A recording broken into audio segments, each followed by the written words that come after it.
Pria ini menjadi gila setelah menonton film Superman. Ia mengenakan kostum Superman dan siap untuk terbang. Kedua orang tuanya mendukung penuh, bahkan memberi tips cara terbang. Pria itu mengangkat kedua tangan, namun tidak terjadi apa-apa. Lalu orang tuanya menyuruhnya untuk melompat. Siapa tahu bisa berhasil. Pria itu mundur beberapa langkah lalu melompat sekuat tenaga, tapi ia tetap tidak jadi Superman. Kesal dan kecewa, ia berjalan pergi. Dalam perjalanan beberapa anak melihat kostumnya dan mulai mengejek. Pria itu berkata, "Aku Superman yang asli." Mereka menjawab, "Kalau begitu terbanglah." Pria itu mengangkat kedua jarinya, dan secara mengejutkan tubuhnya mulai terangkat sedikit. Anak-anak itu ketakutan, dan langsung kabur. Orang tuanya datang mendekat. Dengan sangat bahagia melihat anaknya benar-benar bisa terbang, tapi pria itu sendiri justru terkejut. Hal ini bisa terjadi. Tak lama kemudian ia membuka jari tangan satunya dan langsung terbang melesat tinggi ke langit.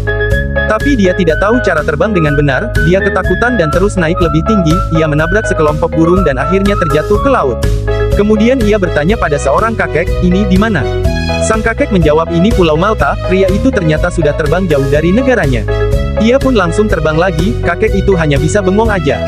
Tak jauh dari sana seorang tukang kayu melihat satria itu jatuh dari langit.